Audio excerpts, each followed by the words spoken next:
खबरें और बात करते हैं। प्रधानमंत्री नरेंद्र मोदी आज वीडियो कॉन्फ्रेंसिंग के माध्यम से रोजगार मेले के तहत सरकारी विभागों और संगठनों में चयनित 70,000 कर्मियों को नियुक्ति पत्र प्रदान करेंगे। प्रधानमंत्री इस अवसर पर इन भर्ती हुए नवनियुक्तों को संबोधित भी करेंगे। रोजगार मेले का आयोजन देश भर में 43 स्थानों पर किया जाएगा। इस पहल का समर्थन करते हुए केंद्र सरकार के सभी विभागों के साथ साथ राज्य सरकारों, केंद्र शासित प्रदेशों में भी नियुक्तियां की जा रही हैं। रोजगार मेला रोजगार सृजन को सर्वोच्च प्राथमिकता प्रदान करने की प्रधानमंत्री की प्रतिबद्धता को पूरा करने की दिशा में एक कदम है। रोजगार मेले से आगे के रोजगार सृजन में एक उत्प्रेरक की भूमिका निभाने और युवाओं को उनके सशक्तिकरण तथा राष्ट्रीय विकास में भागीदारी के लिए सार्थक अवसर प्रदान करने की उम्मीद की जाती है।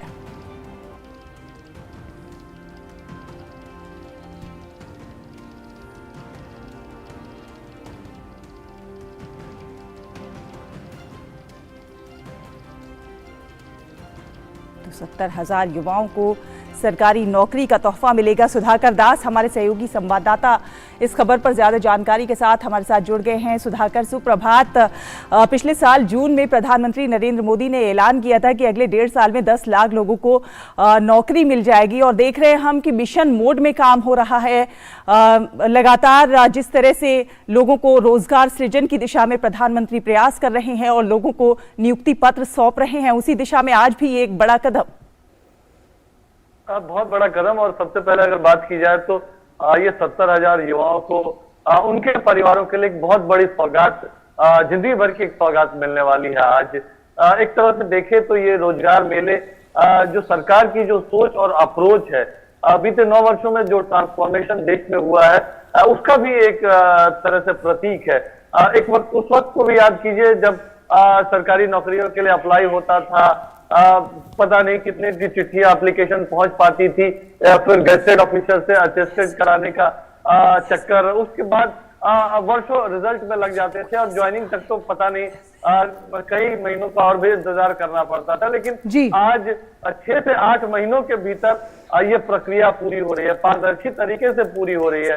आज ग्रुप सी डी में जो इंटरव्यू के लिए किसी तरह का कोई भ्रष्टाचार नहीं होता, तो ये एक परिणाम जो आया है वो सरकार की जो कार्यशैली उसको भी बताता है। और आपने जिक्र भी किया शैला, देखिए आज ये 6ठा रोजगार मेला है जिसको प्रधानमंत्री जिसके जरिए नियुक्ति पत्र सौंपने वाले हैं। और आज के की संख्या को मिला दें तो 4.25 लाख से भी ज्यादा युवाओं को इसके जरिए रोजगार मिल जाएगा। तो ये किस तरह से ये बीते कई दशकों में, 6-7 दशकों में इतनी कम अवधि में इतनी बड़ी संख्या में सरकारी नौकरी में युवाओं को मौका नहीं मिला है। इस बात का भी प्रतीक है कि आज किस तरह के अवसर देश के सामने बन रहा है, जब देश दुनिया की 5वीं सबसे बड़ी अर्थव्यवस्था बना है। और लेकिन सिर्फ रोजगार मेले की बात नहीं है, भारत में हर तरह के अवसर जो बन रहा है, हर क्षेत्र में जो अवसर बन रहा है, आज जो एक सोच है कि कोई भी काम, विकास के काम आगे बढ़े, उसके केंद्र में अगर कोई है तो देश का युवा है,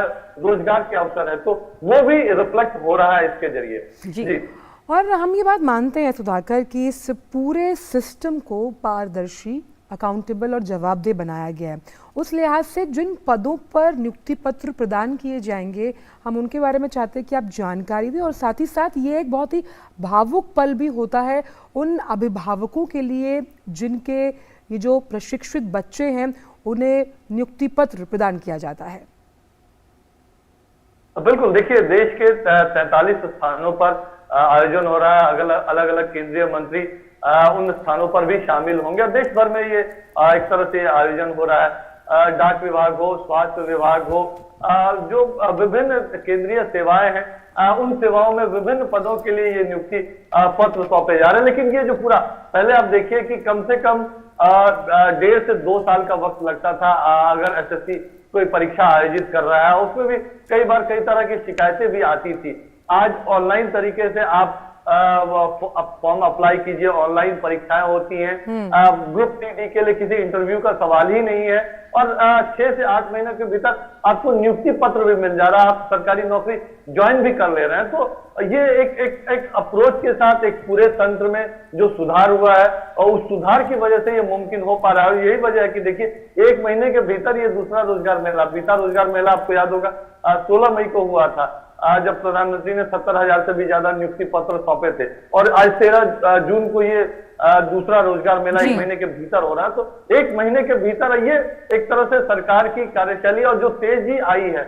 इसके अलावा आप देखिए आज 34 लाख करोड़ रुपए से भी ज्यादा जो कैपिटल इंफ्रास्ट्रक्चर में लगाए गए हैं, और तो उसका सीधा अगर फायदा बनता है, अगर एयरपोर्ट बन रहा है, हाईवे बन रहा है, पोर्ट बन रहा है, तो उसका सीधा फायदा रोजगार में मिलता है। आज 2014 से पहले 20,000 किलोमीटर रेलवे लाइन का भी इलेक्ट्रिफिकेशन नहीं हुआ था।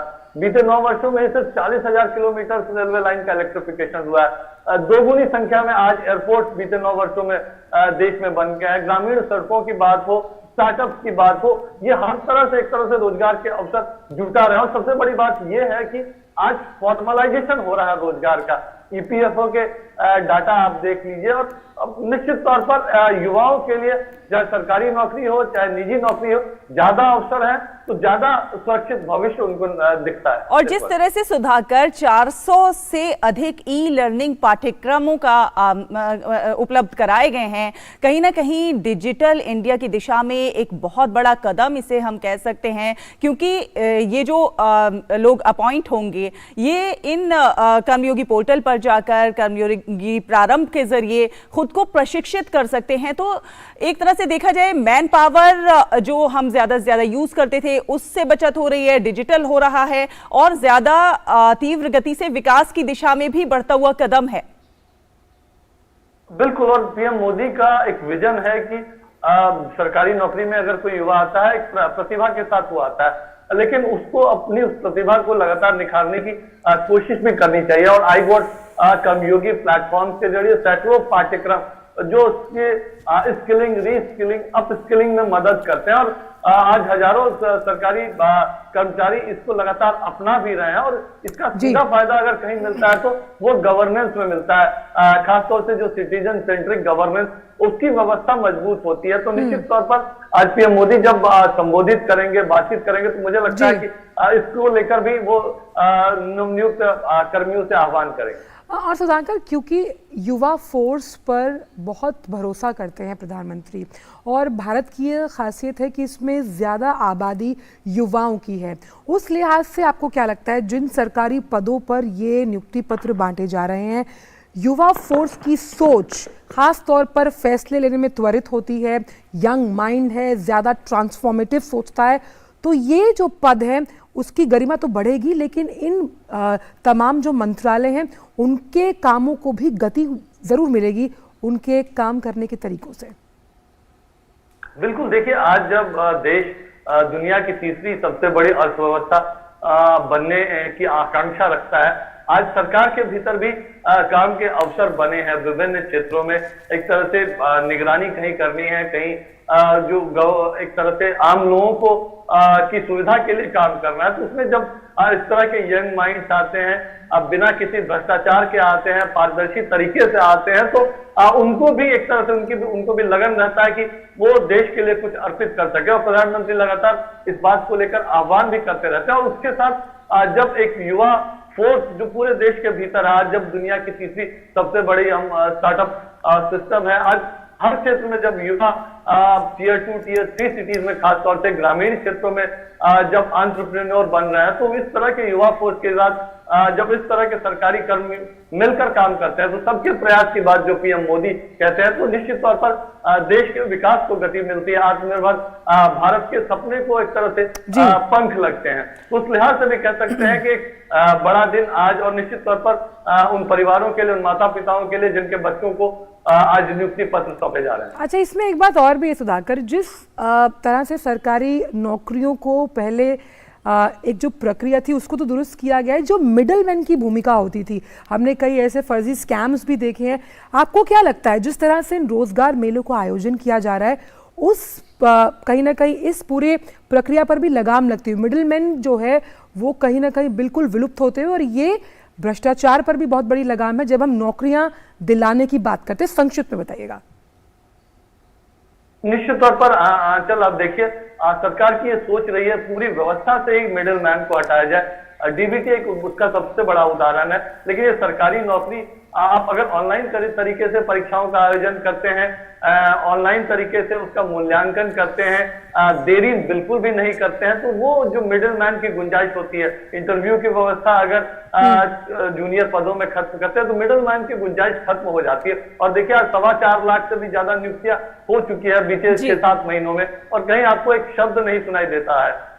पहले एक भी अगर रिजल्ट आता था तो आप देखिए किस तरह का हो हल्ला मचता था, किस तरह से परीक्षाएं कैंसिल होती थी, पूरी परीक्षा फिर से करानी पड़ती थी। और देखिए 6-7 महीने में 4.25 लाख नौकरी आज का उदाहरण है कि किस तरह से भ्रष्टाचार और मिडिल मैन। चलिए सुधाकर, बहुत ही अभी कम समय में जब प्रधानमंत्री अब नियुक्ति पत्र बांटेंगे तब हम आपके साथ फिर से मुखातिब होंगे, लेकिन आज का दिन उन युवाओं के लिए भी जिन्हें नौकरी मिलेगी, उन अभिभावकों के लिए भी और उन तमाम पदों के लिए भी बहुत गौरवान्वित करने वाला है। बहुत बहुत शुक्रिया सुधाकर इन तमाम जानकारियों को हमसे और हमारे दर्शकों से साझा करने के लिए। और फिलहाल एक छोटा सा ब्रेक लेते हैं। ब्रेक के उस पार कुछ और खबरें होंगी, आप देखते रहिए नया सवेरा।